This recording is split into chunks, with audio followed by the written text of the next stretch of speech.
want to talk about sustainability, and when you talk about sustainability through sports, you can kind of dice and slice it in a couple of different ways. And if you think about sports and athletes and team owners, man, they can be huge agents for change. Al, let's start with you. All right, San Francisco, you have this amazing stadium. I mean, you even have a dashboard, I believe, when you go there where fans can check out how green you are. Tell us about this stadium, why you guys did it. Well, I think, first of all, thanks for having me here. It's an exciting weekend for us. Oh, wait a minute. I forgot. I did this to him on the planning call. I'm like, all right, what are we going to talk about? Oh, yeah, and congratulations on being in the big game. That game on Sunday, yes. Are you relaxed? I'm getting a little anxious as the days go. Now the days are a little long, but it's been a fun week so far. Who do you think's going to win? I'm just kidding. It's a lot of media in the room. Look, I think for us, being in the Bay Area, it was a staple that we wanted to be green. We wanted to be sustainable. It came down. It was an edict from our ownership group, Jed York. We wanted to be the first stadium that was ever built LEED Gold. There have been a number of stadiums that have opened and then became LEED Gold, but it was important for us to do so. And a lot of things went into it. Some of it is the location in the stadium and where we picked it. Obviously, all of us in the sports business have this challenge of having 70,000 people come down to a stadium. So how do you actually do that? How do you reduce the carbon footprint, the number of cars? Well, build a stadium next to 2 forms of public transit, get 15 to 18% of your people using those public forms of transit on game day. It was great for us. The second, we really wanted to be, it was ambitious, but we wanted our game days to be powered by the sun. So we partnered with NRG and SunPower. We have over 1,800 photovoltaic panels in our building. We use that stored energy, and we literally power Sunday via the sun. And then there's a number of other things in the recycled water. On top of our stadium, we actually have a 27,000 square foot green roof where we actually use those products inside of our concession stands from our cooking perspective. But at the very highest levels, I would say it starts with ownership, it starts with leadership. It was important for our organization to really put a flag in the ground and make this an important thing for us. And I think a lot of the other stadiums that came on board after us followed. Cynthia, I want you to come into it because speaking of sustainability, you were brought into a situation at the Dallas Mavericks that wasn't sustainable. Correct. So talk to us. First of all, I think everybody's probably heard the story. Mark Cuban, I think, calls you, right? And you're like, who is this? I didn't know him. You didn't know who he was. All right. He didn't know me either, so it's okay. But you're a smart lady, and you get up to speed, Yes. and you find out, and you go to meet with him, but you don't think you're going to take the job to work with the Dallas Mavericks. Tell us a little bit about what was going through your head and what you knew of the problem. Right. Well, first of all, I had just retired from AT&T. You were in retirement. You're right. So I just retired, started a consulting company, and it was a consulting company focused on leadership development, diversity and inclusion, cultural transformation. And so then I get this call, and I went to talk to him. And on my way over to his office, I read the Sports Illustrated story. And that's when I thought, I don't know if I want to do this. I don't know if I'm going to want to be a part of this. But obviously, the person who I talked to was so focused on a cultural transformation. And Mark says, I need you to come in.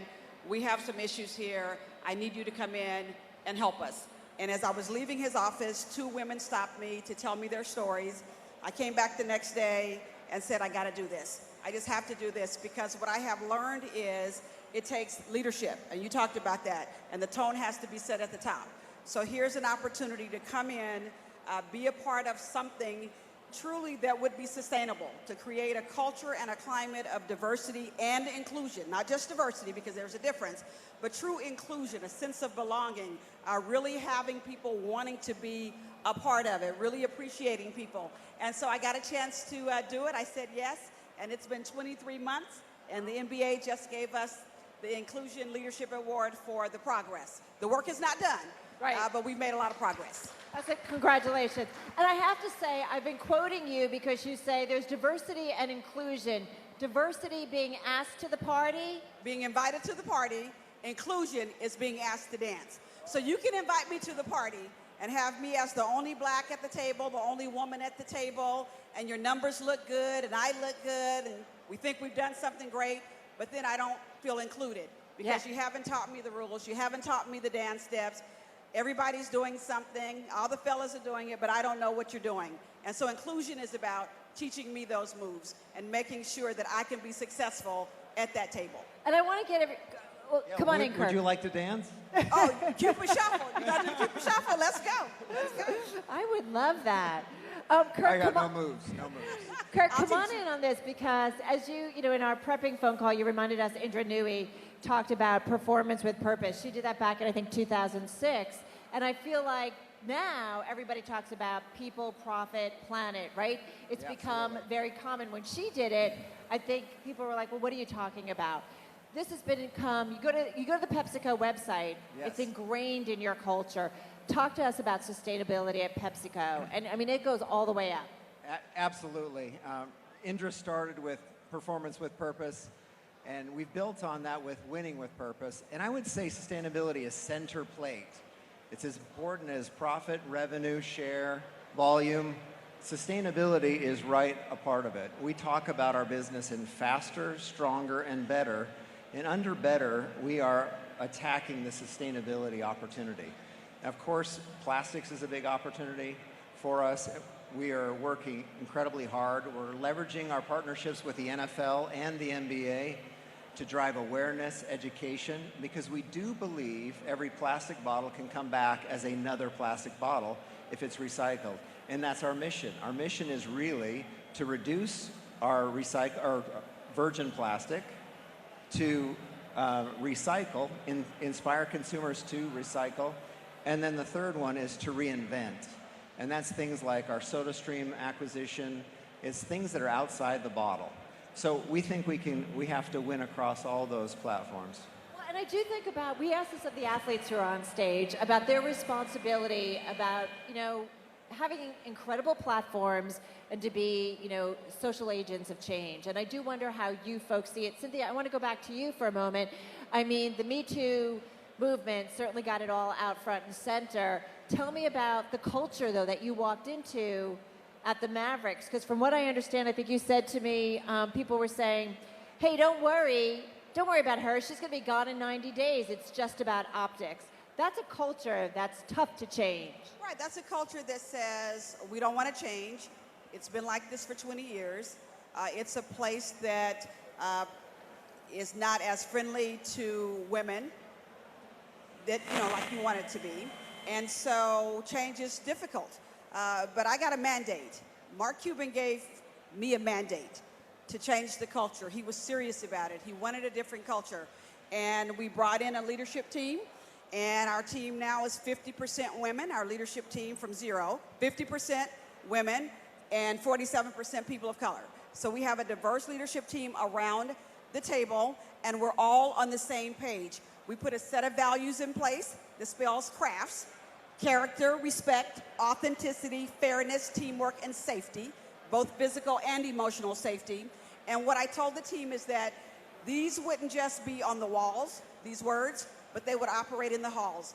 Everything we do, every decision we make, every hire we make, everything will be about this set of values and this culture. And I got all the backing in the world from Mark, and we're doing it. We're doing it. Well, and Al, come on in on it, because I do think, it's got to start from the top. I mean, you can greenwash something and say, hey, yeah, we should be doing this, and then there's actually doing it. I mean, you guys, when you set out doing a stadium, was there any pushback? I mean, you're in San Francisco, so I feel like that's an environment where if you're going to do a stadium like you did, it's perfect. But tell me about 10 years ago when you started talking about it. Were some people like, well, do we really need to do that? On the stadium front? Yeah, in California, we were the first new stadium built in 50 years, so not an easy place to get things done sometimes. But I think from our perspective, it's a privately financed building, which was important to the ownership group, right? We wanted to give back into the community. And I think this topic is fantastic in the current world that we're in sports. And what this lady has done down there, it's understated up here, frankly. It's a complete turnaround. And we're really proud from our organization The two teams playing the Super Bowl this weekend are run by females. Denise DeBartolo York is owned. Yes. All right. Say that again. The two teams playing in the Super Bowl are owned and run by females. Woo! Woo! Talk about metrics. Yeah, we're unbelievably proud. We have the first female coach coaching in the game on Sunday with Katie Sowers. That's so awesome. We have 3 minority coordinators that work for the San Francisco 49ers. Our front office is highly diverse. And so it is unbelievably important. You know, our goal this weekend is obviously to win a Super Bowl. We talk about our why. Our why is to go a step further for someone so they feel part of our family. And that reverberates around every decision. It is the lens in which we look through when we make hiring decisions, when we make business decisions, whether it's on the field or off the field. And I'm so proud of, it's not just about what these guys do or what these people do on Thursdays and Sundays and Mondays. It is about what they do in the community after fact. And I think the greatest thing about today's current athlete is they're more than what they portray on the court or the ice or the field, and things matter to them. And when you ask them to get involved in something, it has to be a passion project for them for it to really matter. But when it is, the difference it makes in our communities and across the globe, I mean, it's staggering. And so we have a tremendous group of individuals inside of our team. We have a great group of players that are really outspoken on a lot of these topics. And frankly, we encourage it. We think this debate is healthy, and it's nice to be on a platform like the Super Bowl to be talking not just about the game itself, but all of these other tremendous or important issues. Well, Kirk, come on in on this because, all right, I think of PepsiCo, one of the great global brands that are out there, and you do have a partnership with the NFL. You partner with a lot of different sports franchises. We are, I think, in a very critical juncture where these athletes, team owners, leagues, can really help push the needle on some really important issues. What do you think about that in terms from a corporate perspective when you're thinking about sponsorships? Yeah, I think it's critical. And I think in today's world, you want to surround yourself with partners that have this high-performance mentality. And high performance only comes from diversity and inclusion, and I think this vision of purpose. So it's much more. We talked about it before. It isn't just about the bottom line or the top line. It is about the longevity of the partnerships you want to create, and that comes down to sustainability and having a high-performance culture. That's who you surround yourself with. I think PepsiCo does a really good job surrounding themselves with partners that have the same passion to do things the right way. I think that's really important to us. Well, and it's interesting, I know at PepsiCo, and I want to bring you in, Cynthia, but you guys, I think about, you go back a few years and it was like if you created a sustainability office, it was in the back room, and I don't know what those guys are doing. They're getting paper cups you can recycle. It's not that way anymore, and it's not that way I know at PepsiCo, right? The CEO's involved, the C-suite's involved. Yeah, absolutely. We have a senior leader in Simon Loudon, one of our top executives. He's over sustainability. It's a part of our KPIs. So we have our performance metrics every year across from top down, and we have specific goals against this that are as important as our financial performance. It is top to bottom or bottom to top. Everybody in the organization believes in it. And I'll say one more thing. If you want to attract talent into your organization, so if you're attracting that person graduating from college and you don't have a sustainability agenda and are passionate about it and make it real, they won't come to work for you. It's that plain and simple. They'll find some place that will, meet that need, and it's focused on sustainability. And I just want to jump in and say that's one thing that I truly love about our players. We start our preseason with a day of service. We figure if we can start by serving each other, then we can serve our fans, we can serve others, and we go out into the community.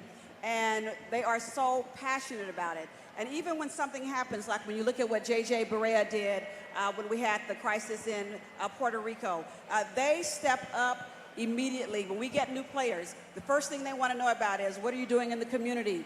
Or what are you focused on? Here's our personal passion. Can you help us with that? So they are champions on and off the court. We put together a community impact report last year, and we used the NBA's tagline, "This is why we play." because they will tell you, the players will tell you, and our leadership will all tell you, yes, we play for the fans and we play for what's on the court, but we play a lot for what's off the court, what truly is happening in the community. And to your point, when we get new employees, they want to know what are we truly about that is happening in the community. What are the passion points? What kind of issues will we take a stand on? That's how you attract talent. That's how you attract good players. That's how you keep them. Are we doing enough, though? Because we think about diversity, right? No, we could probably. you don't even have to finish. No. No. There is more to do. There's clearly more to do. You can look around this room. There is more to do.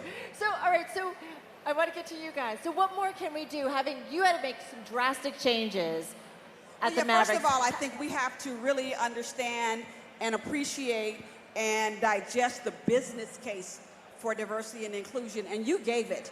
I mean, there's a financial impact to having a diverse group of people that are included. It's dollars and cents. No, hallelujah. But we've been talking about those studies, right, for how long in terms of diversity, the importance of a diverse board or diverse executive suite, how important it is to financial performance. And but you have to do it, though. Okay, but... I mean, you have to do it. We turned around our leadership team and the makeup of it in 90 days. Talking is one thing, but you don't just talk about it, you have to be about it. And you have to make it happen if you want change. Kirk, what do you think about that? Yeah, I agree. I think actions speak louder than words. And I think that for a company like PepsiCo, we're serving the community. We're trying to engage consumers. We're trying to win consumers over. And if you don't reflect the consumers that you're trying to serve, you have no chance. So if you don't have the diversity and inclusion, you won't create the right brands, you won't develop the right products, and you won't be able to talk to consumers. So it's this full circle that returns, and I believe that diversity and inclusion is a direct impact on financial performance, 100%.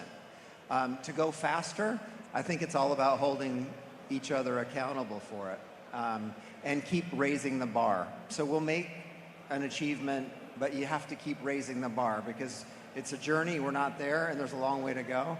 But I think you got to keep, moving and pushing the target forward. The answer is no. But I'd say in our world, in sports and entertainment, I would say it's gotten a lot better. But we're not where we need to be yet. This past hiring season, the NFL, did not. We did not wind up with a minority head coach outside of Ron Rivera that got hired with the Washington Redskins. And so I think what Art Rooney did years ago in the NFL, and I was at a function the other night, the Fritz Pollard's Alliance, where Prag Marate, who works for us, won an award. We need at the NFL and across our entities, certainly on the business side, we need to put in place policies that lead to change, right? If we continue to just say, hey, bring a diverse slate of candidates, but let that same hiring manager hire, there's going to be human bias in that. And so at San Francisco 49ers, what we've done is we've instituted the Rooney Rule across our entire organization. Because what we said is, why should it just be coaches? Why shouldn't it be executives as well? And we need a diverse candidate for every open position. Every position we have, we post. And every single time we bring in a diverse slate of candidates, and we interview across business verticals. So even if that person is interviewing for a job on the G&A side, folks in the sales and marketing department will make sure they interview. And then we'll grade that person on a scale across 5 or 6 or 7 people because we think it's the best way to take an overall look at a candidate as opposed to just letting the hiring manager dictate who they may want to hire. And I think sometimes that hiring manager, they don't really know it until they get outside perspective around what that person can mean to their organization or their business line and how it may change. And I think Kirk said it so well. It's how you view yourself a little bit.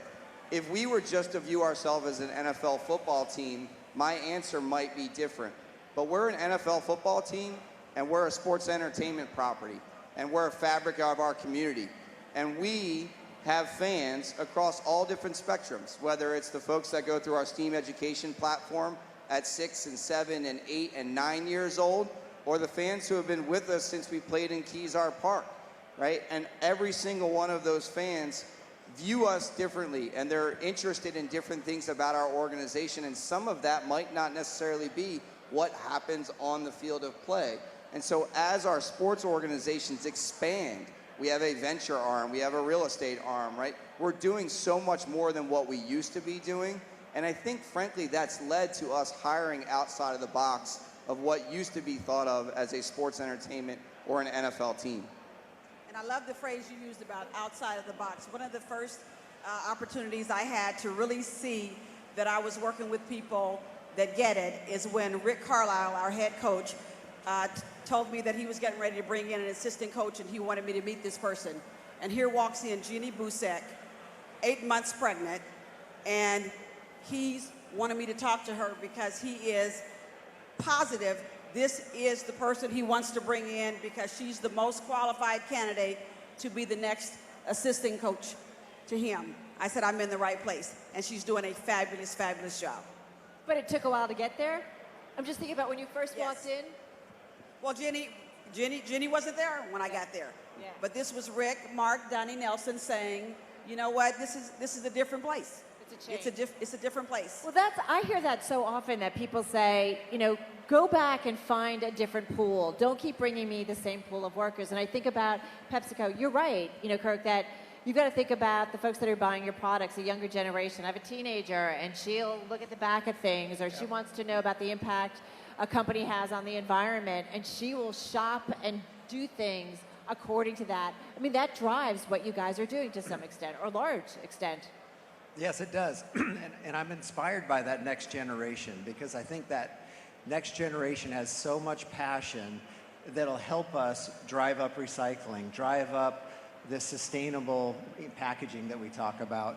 We're going to need consumers to be inspired, and I'm really encouraged by young-minded people because they care so much about the planet and what they consume.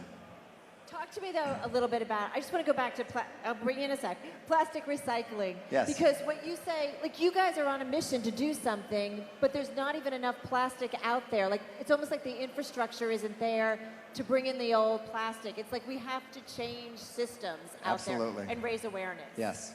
So the first thing is we have to educate consumers.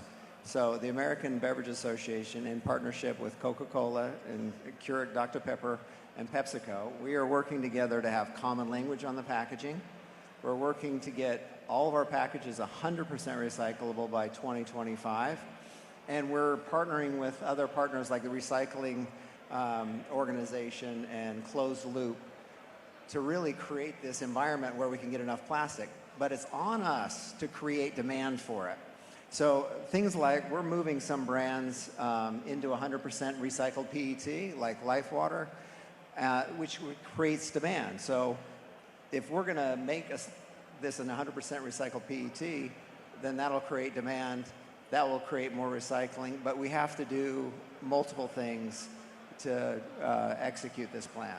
But it's kind of on you to do it, right? Because it's not always out there already. Well, I think you have to be on the front foot, or you're going to be surprised by something. I think the beverage industry is trying to be on your front foot and do something proactive about it.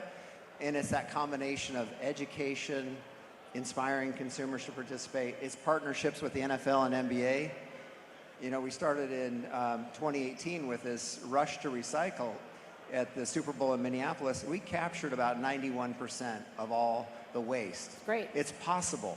And with great partners and education, we can make it happen. I know you wanted to come in before. Well, I just thought it's fascinating as you see things, as I've grown up and gotten a little older. I have 3 girls at home, and what diversity and inclusion means to me now, maybe before I had those girls, might be different. And even on this topic around sustainability, it's like, the other day, I was laughing as you were telling that story because my daughter, my 9-year-old, is really about the environment. And every game day she comes to, she's like, Daddy, we can't waste this. We can't throw this away. This is important to us. And so how that obviously shapes my perspective. And then my 10-year-old, she's always like, Daddy, I want to do what you do. And then I look around the NFL, I'm like, well, Kim Bagula was up here, who I got a chance to sit with yesterday, and it's great, and in my market, I go to Stanford women's basketball games, and I hang out with Kara. And I think so much of, that's what I was thinking about perspective. I mean, obviously those with us with children, we see it every single day through the eyes of what they see and how they might interact with something. But, you know, in our work environment, we should bring more of that to bear. And so I thought it was funny as Kirk was telling the story, just as I've gotten older a little bit and had children, how my views on certain things have shifted and changed over time, especially as a person with 3 young girls. I love this focus on the youth, and I thought about it when you were talking. We often invite different organizations, different student groups to come in and come to the games, and we invited some students from DECA, Distributive Education Clubs of America, and so we're all excited about them being at the game last year, and all they wanted to talk about is what was going on in that arena and why do we have all these plastic straws, and they just started picking us apart. And we said, okay, help us. They put a plan together, presented it to the folks at the American Airlines Center, and now we have reduced, I mean, they have a whole plan to help us reduce plastics and all that, and it's already showing great results. Because they care about this stuff. We've got to listen to them because they will let us know what to care about. I have 4, and they have a lot to say about all of us. I think it's an interesting time to, certainly in the business community, we've talked a lot, you probably all are aware of this, you know, the business roundtable coming out and basically saying there's multiple stakeholders, right? It's no longer just about the shareholders, it's about workers, it's about your community, it's about the environment. And I do wonder how you kind of on a regular basis think about all the parties involved. And especially at a time where I think, I'm not going to get political, but government has become so dysfunctional in terms of getting anything done on some really important initiatives. So I do wonder how that works in and the kind of discussions you have at Pepsi about that. Yeah, we have a lot of conversations about that. I think the thing about even the US and Canada, the business and the community is very local. So I think there's this community in which you operate, you have to be connected. So PepsiCo is run out of New York, but we have divisions all over the country designed so that we have this mentality of we're a nationally great company, but we're locally even better. And I think when you get locally even better, you really get into the community. You build partnerships, you use your partners in the community to make things happen. And I think that's our approach. If you try to bite off the whole thing, I think it's too much. I think you have to have an approach that can make a difference in the local community. I think that's the most powerful way to drive change. I think that's crucial. I think we're going back to that in terms of thinking about communities. Yeah, so our diversity and inclusion agenda also spells crafts, just like our values. And so we focus on it every single day. It's customers, it's our reputation as an employer, it's an agenda for women. And so not just inside the Mavs, but what are the issues and the policies that are impacting women in this country, in this world. It's about family, home, work, and community. But then it's also about talent. And then it's about suppliers. And then we put together an external advisory council, the Dallas Mavericks Advisory Council, 27 external people to help us stay focused on what we need to be focused on outside of the Dallas Mavericks. That's how we stay connected. For us, I mean, we have a lot of support in our community in and around these topics, but I think, you know, most people think of sports teams as these massive brands, and we're arguably one of the biggest as a 5-time Super Bowl champion in the Bay Area. But we're a really small team, so we have to rely on our partners. We're probably only, call it 500 total full-time employees. So we have a lot of partners that frankly help us pull off these initiatives. But truth is, I think our sports teams, like, we have to do it. Frankly, we could probably get, in the private sector, we can get done more than maybe what could happen in the public sector in this day and age. And I think as a brand, as a steward of these important topics, we need to be out front. We need to be early adopters of these things. And look, in our market, it's really worked out for us. And our goal is to change the next generation, right? We might not be able to change me or maybe my parents, but we can certainly change how kids view and think about the world and what they do and what's important to them. And I'm staring at people like Greg Papadopoulos out here, who's a big supporter of our foundation. And what it means so much to me is we created our own STEAM curriculum program. We passed it through the California State Legislature. We have 8 full-time teachers in our building. We took square footage in our building, that we could have easily monetized, and we said we're going to build a school, and we're going to teach the next generation about these topics that are so important to our community. 60,000 kids, K through 8, go to that program every single year, and most from Title I schools in the Bay Area that need it the most. And we would not be able to do that without the vision of the York family, without the thought of it's not just about being a sports team. It is about being an active participant in your community every single day. Because when you have that brand, when people look up to you the way they look up to a sports team, it is on us to make a difference every single day. And so, yes, we're in a community that might view these things a little bit easier, but you got to be willing to take risks and have people come along the ride with you. And I've been proud that we've been early adopters of a lot of these initiatives with tremendous partners at our side.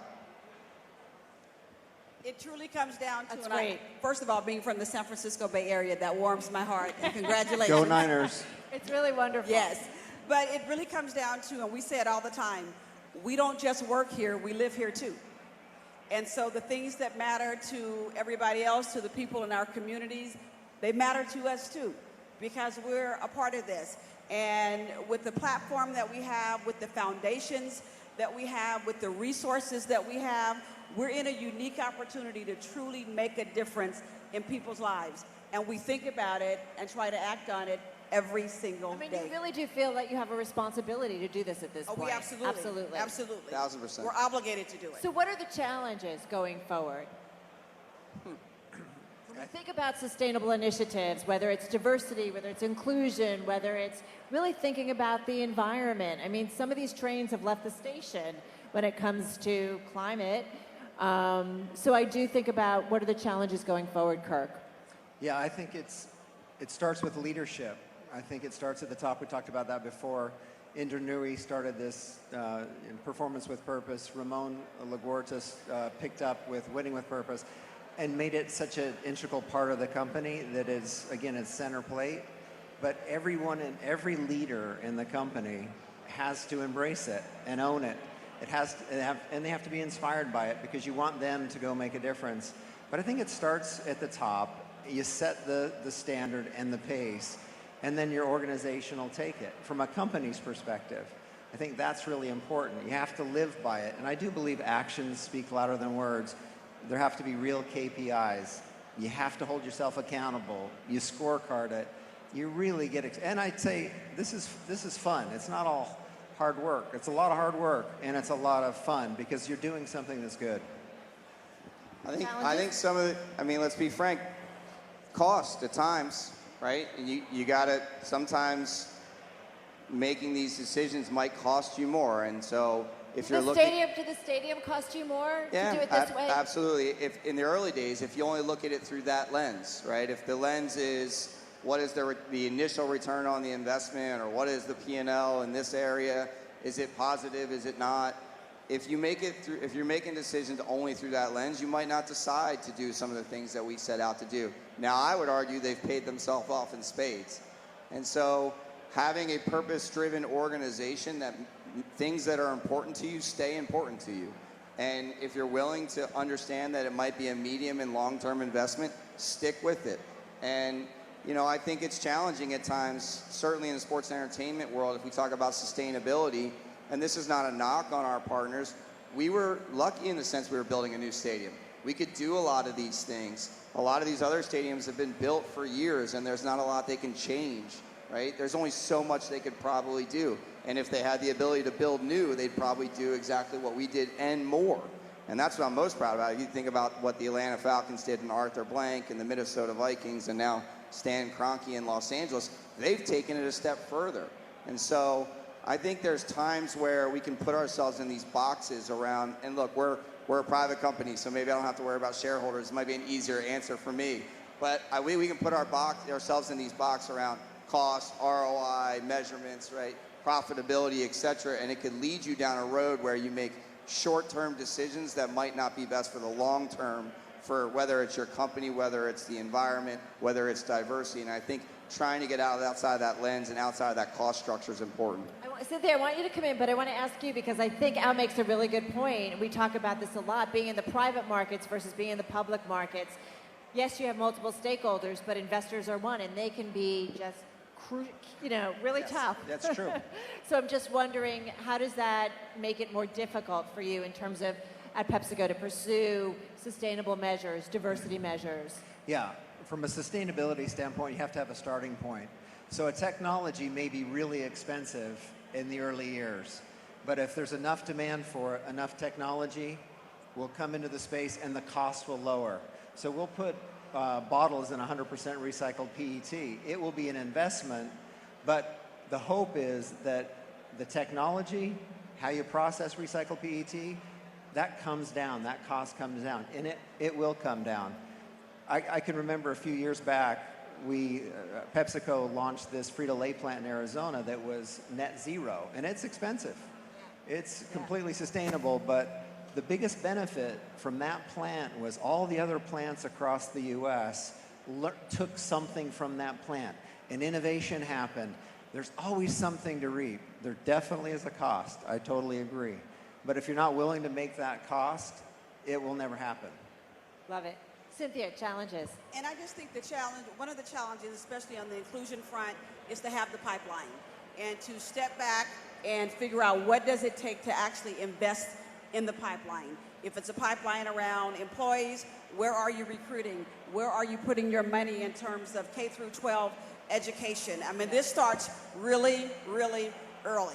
And so what we try to do is make sure we are investing in K through 12 education, because that is truly our future. So that's a challenge. We have a lot going on right now in the educational system. And I think another challenge is to do the right thing, to commit to doing the right thing when nobody is looking, when it's not popular, when nobody is having panels talking about diversity and inclusion and sustainability, when there's some other topic of the day. When the cameras are off. Yes, when the cameras are off, are we still going to do the right thing? Do we still believe that it's good for our business, that it's good for the community, that it's good for society? When nobody is watching, are we going to do the right thing? And that's a challenge. You've given me a lot of hope. Okay, one last question. We just have a couple of minutes here. Who do you think is going to win the big game? Al, cover your ears. Cover your ears. I think it's the 49ers. Wait, if Al wasn't here, would you Al say would that? probably punch me in the green room. But no, if you watch the last game, 8 passes were thrown. The offensive line just moved mountains.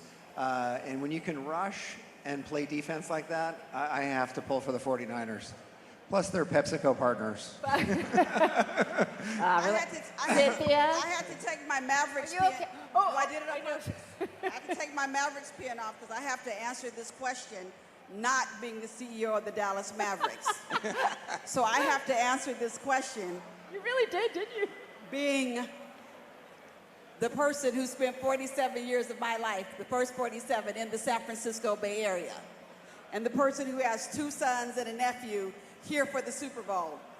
Go Niners. All right, wait. Al? But I love the Chiefs. I love Mahomes. But go Niners. To steal a football phrase, I'm going to punt on that. Good luck on Sunday. What an amazing panel. You guys, thank you. Kirk, Cynthia, Al, thank you.